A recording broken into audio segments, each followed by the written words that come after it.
right. Welcome to your Realtor Training. I am Garth Haslam. You're Stephanie Summers. Hi. You know, I have a good story about you. And you're actually here because I'm arrogant. Okay. Yeah, and here's why. I guess it's probably true that all or most home inspectors are arrogant. They all think they're awesome. They all think they're better builders. They think they're better inspectors. They think they're probably taller and sleeker and better looking than everybody else. And so naturally, I fit into that role quite well. But you know, I've been doing inspections for 24 years now, and I'm under the impression, whether mistaken or not, that I have all of the best realtors. Okay, and here you come in year 22, and I'm thinking, she's awesome. Where's she been? You know, I think, wait, here's a realtor that hasn't been working with me for the last 20 years. So I actually go to you and say, hey, I see that you're awesome. I want to work with you. And, you know, we've done a couple of deals, and you know, I just keep seeing things that I respect. And so as a result of that, you're here. So that's why you're here. I don't know if you knew that, but that's why you're here. I didn't know that. Thank you. So I have asked you to come here so that I can pick your brains. I know you do a lot of deals, and you know, to me, success, let's go a little bigger picture. Greatness is not necessarily how much money you make, because there's a lot of people who make a lot of money who I wouldn't let inside my front door. And it's just money. Yes.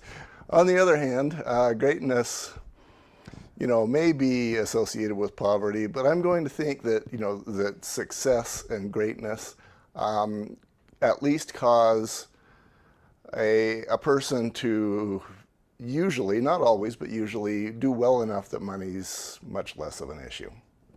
So let's define success that way. And so this conversation, I want to pick your brains for the other 10 million people inside Utah that are going to be watching you. Great. No pressure here. Okay. But how do you view your business? I think you said that honesty was important to you. Should we hit that subject first? Sure. We can hit honesty first. Let's do that. Okay. So I think there's all different directions you can go with honesty. There's honesty between realtors. There's honesty with your clients. There's honesty with the other party. Okay. I feel like the trust, the honesty has to start between you and your client, that they need to understand what I'm doing for them, the value that I bring to the table, and lay everything out on the table. If their finances are kind of ugly, we need to know that. Right. We need to understand how difficult that loan's going to be, how we can catch it. You know, I have seen, and now that we're going down that road, I think that's probably what drew you. There are certain realtors that I see where you just get that they're being honest. And to me, I go to a scenario from back in the 90s where there was a realtor that was doing very well, and he was trying to teach somebody else how to do it. She hung with him. She learned the words he used, but she never was anywhere near as successful, because whether you use the same words or not, you know, that's why I decided to do this sort of a format. Is it's not about the words, it's about where you're coming from. Where you're coming from. Yeah.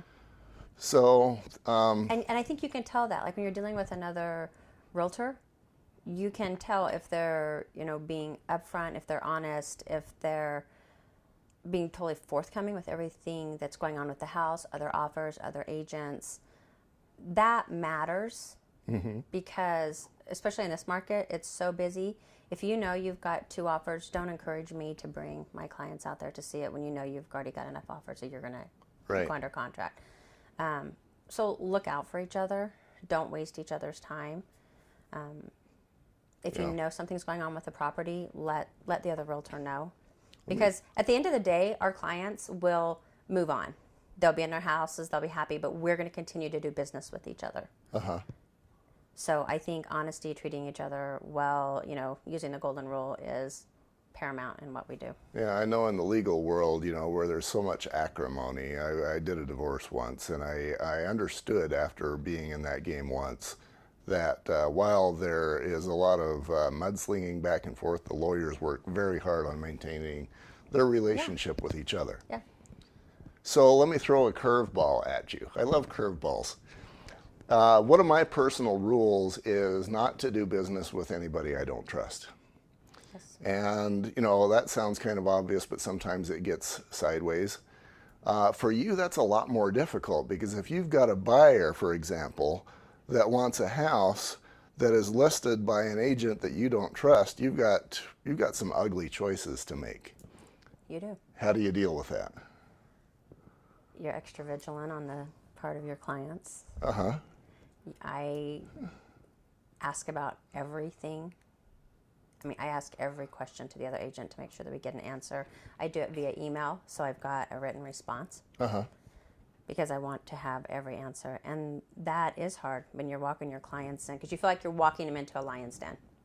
Right. And it's your job to, have that chair to protect them. So here's another question, under the category of honesty. If you know that you're walking your clients into a lion's den, do you tell them that? I do tell them that we need to tread carefully. Uh-huh.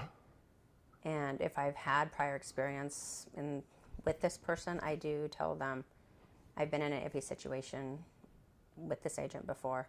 So we're going to make sure we document everything, which we should be doing anyway to protect ourselves and to protect our clients. Yeah, I do. Yeah, I know a guy who, and I don't ever want to be a realtor. Your job's too hard. But I know a guy who, if he was on the other side, I would have some grave reservations about being in any way involved with a guy like that. And there's more than one of them. It's true. And then that's where ethics comes in with the code of ethics, because, you do no harm. Uh-huh. You can't smear anyone else's reputation, but you can speak to your personal experience. Uh-huh. And oh, so you can't just say, look, I know this guy, he sucks. yeah, you can't do that. Okay. That's a big no-no. But ethically, you're supposed to watch out for your client too. So it becomes a catch-22, and you just explain to your client, this is what we're doing. We need to look over everything, all the documentation that they give us. When we do our inspections, look for every little thing. Stay on top of the loan. We just stay on top of everything to make sure that you're protecting your client. So a big part of honesty basically is making sure that your ducks are in a row and you cross all the I's and the T's. You don't cross I's, but Sometimes if I'm running fast, I do. That's true. Anything else you want to cover under the honesty category? We've covered it, I think, reasonably well with the other realtors, but have you ever tell me a good story? Maybe you've got a good war story about how to deal with buyers or sellers where they needed to hear something that you really didn't want to tell them. You got one of those kinds of stories? So if I know that there might be an issue that let's say I know a pedophile lives in the neighborhood. Uh-huh. I will tell them, make sure you read your buyer's due diligence, specifically this paragraph, so they'll know maybe what they should look for. So you're saying you're saying that you should make sure they read that rather than just tell them a pedophile lives in the neighborhood. Because there's certain things that we're not allowed to. Because you're not allowed to actually say a pedophile lives in the neighborhood. But this is part of their due diligence. Schools, we can't steer someone to a neighborhood. We can't steer them away from a neighborhood. Uh-huh. But these are things that they can look up online and make sure that they feel this is a safe neighborhood for them, for their children, their elderly parents. Yeah. Oh, and steering them toward or away from a particular neighborhood could involve doing so because there's a pedophile in the neighborhood. Yeah. Well, you have a complicated job. These are things I was totally unaware of. Okay, let's move on to the next subject. We will be right back.